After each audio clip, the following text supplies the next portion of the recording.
In about 20 years, people will look back and say, where were you during the digital gold rush? And, um, and if you recognized it and you did something about it, you'll be rich. And if you recognized it and talked about it, you'll have good stories. And there'll be a lot of people that didn't recognize it, and they'll be wherever they are. In this recent keynote presentation at the H.C. Wainwright Annual Global Investment Conference with Michael Saylor, we learn about an in-depth overview of Bitcoin tailored for institutional investors. Saylor outlines why Bitcoin is a game-changer for institutions looking to diversify their portfolios and safeguard against inflation. He goes into Bitcoin's long-term value, comparing it to traditional assets and explaining why it continues to outshine the competition. At the time of this discussion, Bitcoin is trading around $58,000, with a 1% increase in the last 24 hours and a 3% increase in the last 7 days. Before we dive into this discussion, don't forget to like, subscribe, and share this channel. Now let's hear more from Michael Saylor. But diversification generally is selling the winner to buy the losers. If you diversified out of Amazon, you lost. If you diversified out of Apple, you lost. If you diversified out of Microsoft into any of the 100,000 other business software companies, you lost. And why is that? Because in the modern era, if you can establish a digital network which goes to 1 billion people, it's got such a crushing economic advantage that it's unlikely that anybody else is going to be able to catch up with it. And Microsoft is proving that today, so many years after it was founded. Now, the question is, what's the solution? Is Bitcoin the solution? Well, the last 4 years, Bitcoin's performance is 46%. It's totally crushing every other asset class and every other idea. And it's definitely beating the rate of monetary inflation. This is a chart put up by Bitwise yesterday. This is the last 14 years of Bitcoin. As you can see, the top performing assets, the top of the chart, Bitcoin is winning the investor Super Bowl 11 out of the last 14 years. We think that Bitcoin is the first perfect money. We think Bitcoin is paradigm shift. We think Bitcoin is the singularity where science collides with economics. We think you have to rethink economics. You have to rethink capital. You have to rethink money. You have to rethink business. You have to rethink corporate finance. That's what we think. And that's why we're winning. We think there's a fundamental technology shift here. There's a fundamental paradigm shift here. And we think we're going to keep winning. We think Bitcoin is digital gold. We think it has all of the virtues of sound money, none of the vices of physical gold, which was that barbaric relic. There's a lot of problems with gold. We think that Satoshi got rid of, engineered out all of the problems and just kept the good stuff. And if you ignored something that's won 11 of the last 14 years, either you didn't know about it, or maybe you thought one of these concerns was enough to keep you out of the asset. In my experience, everyone is against Bitcoin before they're for Bitcoin, including me. In my journey from skeptic to believer, this is my public utterance on December 18th, 2013. Bitcoin's days are numbered.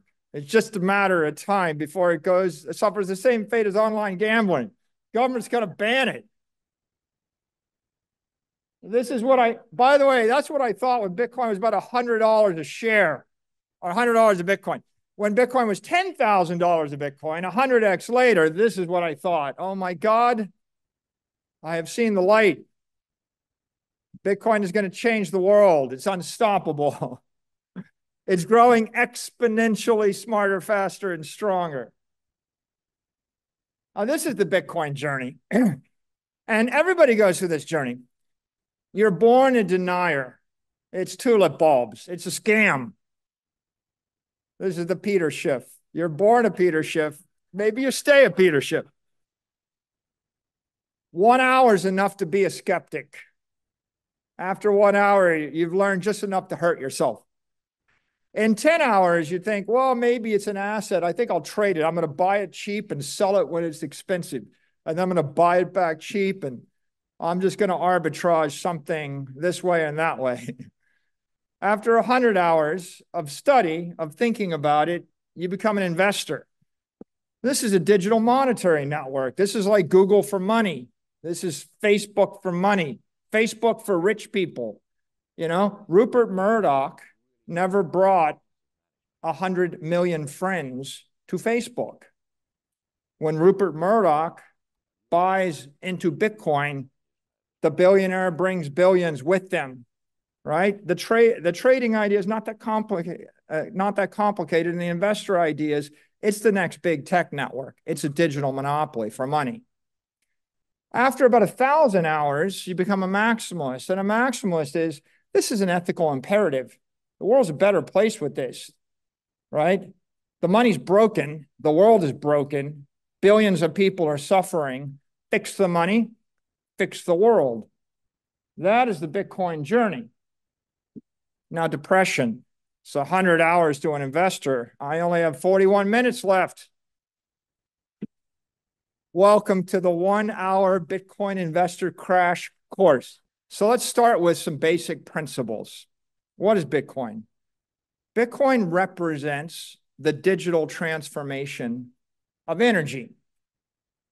Apple's digitally transforming photos, and Google's digitally transforming books, you know, and Amazon digitally transformed the storefront, and NVIDIA is working to digitally transform intelligence. But what does it mean to digitally transform energy? Electricity. It's electrical energy that you can channel cleanly and silently over long distances and convert into heat, light, sound, vision. We extract clean energy with a nuclear reaction, changes the world.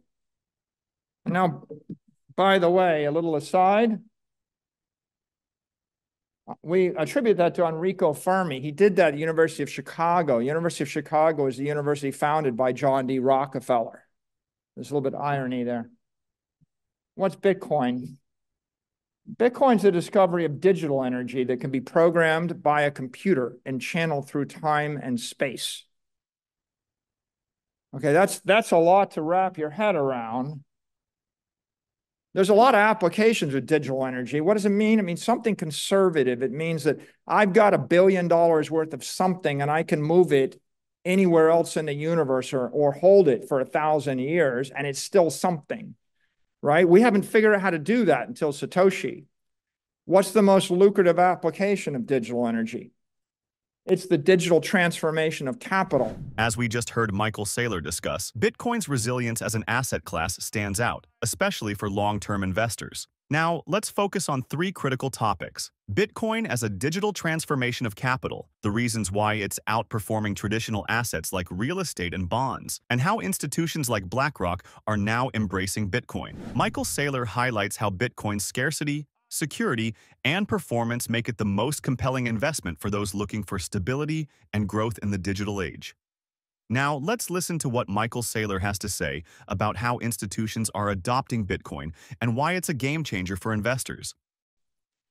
If you're a wealthy person, if you're a middle-class person, if you're a working-class person, and you need a savings account anywhere on earth, and you have a mobile phone, you're going to want a Bitcoin. And that's what Bitcoin represents here. It's superior to foreign debt, equity, real estate, currency as a capital asset.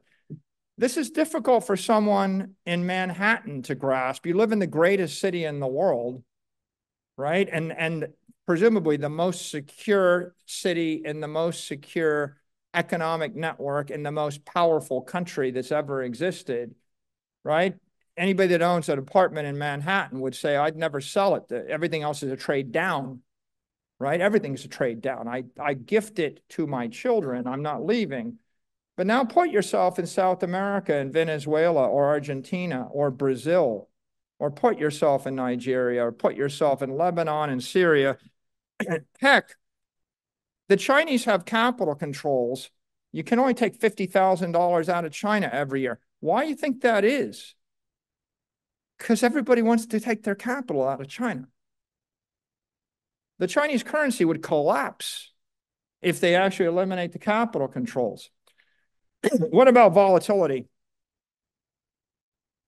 Everybody talks about volatility. Well, why is it volatile? Well, it's volatile because anyone, anywhere can trade it because it's useful. Because if you need to sell $1 billion of something on Saturday night in a missile crisis, you can do it. It's the only thing you can do it with. It's volatile because there's no limitations, because there's thousands of active exchanges, because it's not supported well in the traditional banking system. It's volatile because it trades 8,760 hours a year, 5x the traditional market.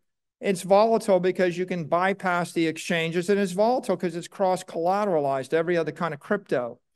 That's why it's volatile. But the volatility is a feature. It's not a bug. And this is a very important idea, right? We live in a world where most corporations think capital is toxic and volatility is a bug. And they try to eliminate volatility and they give away their capital.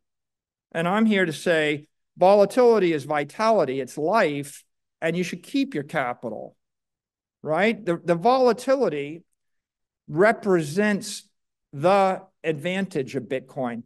For investors, it's going to drive superior returns over the long term. For traders, it gives you a superior yield in the near term. For financiers, it's a superior opportunity to securitize that asset. And for analysts, it's just superior interest. There's always something going on. What about performance? Everyone is searching for an asset uncorrelated to the S&P 500 with higher returns on a risk-adjusted basis, right? This is the holy grail of portfolio theory. Well, you can reason from first principles. Let's just think about it. Bitcoin's an asset without counterparty risk. It doesn't give you risk facing a competitor, a country, a corporation, a creditor, a culture, a currency. All these other assets have a certain risk facing one of these elements. So from first principles, you can conclude this thing is and should be and will be uncorrelated. But you don't have to use first principles. This is Fidelity's analytics, right? So this is published. Bitcoin has the highest Sharpe ratio. Therefore, it has the highest risk-adjusted return.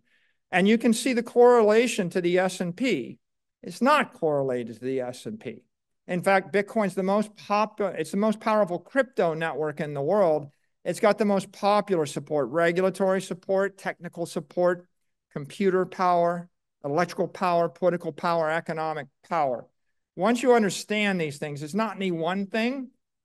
It's many, many things. But the result is all the smart money in the world looking for a way to store its value forever has sifted through 4 million cryptos, picked this one, put $800 billion into it. All the stupid money is buying the other stuff. So you're asking, well, what's going to protect this network? Well, all the smart people with all the money and all the power have picked the winner. What protects Google? What protects Apple? What protects Microsoft? Why is Meta in train? It's because at the end of the day, there's a bunch of people trying something and there's got to be a winner. What protects Amazon? Well, there's a winner, right? This is the winner. And what's this the winner of? It's the winner of the digital capital war. This is the dominant digital capital network. The MicroStrategy Bitcoin story. We started defensive, we went to opportunistic, we then became strategic, right? There's a Saylor tracker. Every single green dot is MicroStrategy buying Bitcoin. As you notice, I time the highs and the lows well. We just buy all the time. There are no red dots. There is no selling. There is only buying. You buy when it's high, you buy when it's low. To watch the full interview, check out the link in the description below. Throughout this conversation, Michael Saylor emphasizes Bitcoin's role in the digital transformation of capital and its unmatched performance compared to traditional assets. We would love to hear your thoughts on some questions. What are your thoughts on Bitcoin as a store of value? Do you see it as a long-term investment? Leave your thoughts in the comments below. Thank you for tuning in to Only the Savvy. If you enjoyed this discussion, please subscribe, like, and share our video for more engaging content. diving into the innovative world of decentralized technologies.